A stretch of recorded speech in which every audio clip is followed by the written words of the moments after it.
Elle était la reine des pois aux couleurs vives et aux personnages souvent excentriques, la signature d'Ayoi Kusama. Immédiatement reconnaissable à sa perruque rouge vif et à ses tenues audacieuses, l'artiste japonaise bouscule le monde artistique, des formes et des motifs singuliers qui n'ont pas toujours été compris. Je me battrai jusqu'à ma mort. Même après ma mort, j'espère que l'on pourra comprendre le sens de mes créations, ainsi que l'espoir et la passion que je voue à l'art. La jeune Yayoi naît en 1929 à Matsumoto au Japon, où elle grandit dans une famille bourgeoise mais un environnement violent. Très jeune, elle souffre de troubles mentaux et d'hallucinations visuelles. Elle se réfugie alors dans la peinture.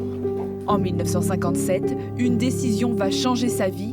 Elle s'installe à New York sous les conseils de la célèbre artiste américaine Georgia O'Keeffe, avec qui elle entretenait une correspondance. Là-bas, elle réussit à exposer son œuvre, notamment au Museum of Modern Art, et finit par fortement influencer le travail d'un certain Andy Warhol. De retour au Japon des années plus tard, Yayoi Kusama sombre dans la dépression et se fait volontairement interner dans un hôpital psychiatrique. Elle continue de peindre chaque jour jusqu'à collaborer en 2012 avec Louis Vuitton. En 2023, les ventes aux enchères de ses œuvres frôlent les 90 millions de dollars. Elle devient alors l'artiste contemporaine la plus vendue au monde.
Yayoi Kusama naît à Matsumoto au Japon en 1929. Elle aime les pois et les dessine dès l'âge de 10 ans. Elle crée dans l'urgence de peur de voir sa mère jeter son travail. Yayoi va quand même étudier l'art, mais sa mère l'envoie fréquemment espionner son père, qu'elle surprend à de nombreuses reprises en plein adultère. I think that experience of having to be pressured to, spy, it was a traumatic experience, and so she built up this fear of sex. Yayoi vit également une expérience traumatique dans les champs de ses parents cultivateurs. Elle a l'impression de disparaître dans les fleurs, une expérience qu'elle n'aura de cesse de chercher à recréer. En 1958, c'est grâce à l'artiste américaine Georgia O'Keeffe qu'elle se décide à déménager aux États-Unis. Mais les galeries refusent de l'exposer. Elle n'est pas prise au sérieux car elle a un double handicap, être une femme et de surcroît japonaise. En 1958, son œuvre Pacific Ocean est le point de départ de son travail sur l'infini. À cette époque, on lui diagnostique une névrose obsessionnelle compulsive. Lorsqu'une idée lui vient en tête, elle ne peut plus s'en défaire. En 1963, elle expose sa première installation. Il s'agit d'une barque et de ses rames submergées par une multitude de sculptures molles en forme de sexe masculin. L'art a un pouvoir thérapeutique pour Yayoi. Si les phallus l'effraient, elle les reproduit par milliers pour mieux se débarrasser de ce sentiment d'effroi. En 1966, elle est la première artiste à créer une pièce recouverte de miroirs où elle représente l'univers infini.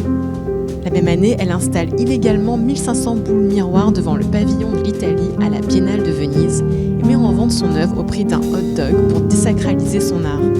Yayoi sait faire parler d'elle dans les médias. Elle se couvre de poids pendant des happenings qu'elle organise et se sert de la nudité pour dénoncer la guerre du Vietnam. Mais plus elle s'engage et moins elle est prise au sérieux. Elle décide donc de rentrer au Japon en 1973. Rejetée également dans son propre pays, Yayoi sombre dans la dépression. Il faut attendre une rétrospective new-yorkaise en 1989 pour la voir réhabilitée. À partir de 1977, elle choisit de vivre dans un hôpital psychiatrique. Elle dispose juste en face d'un atelier où elle travaille tous les jours avec ses assistants. Comme une revanche sur la vie, elle est à 90 ans, l'artiste féminine contemporaine la plus populaire et la plus vendue au monde.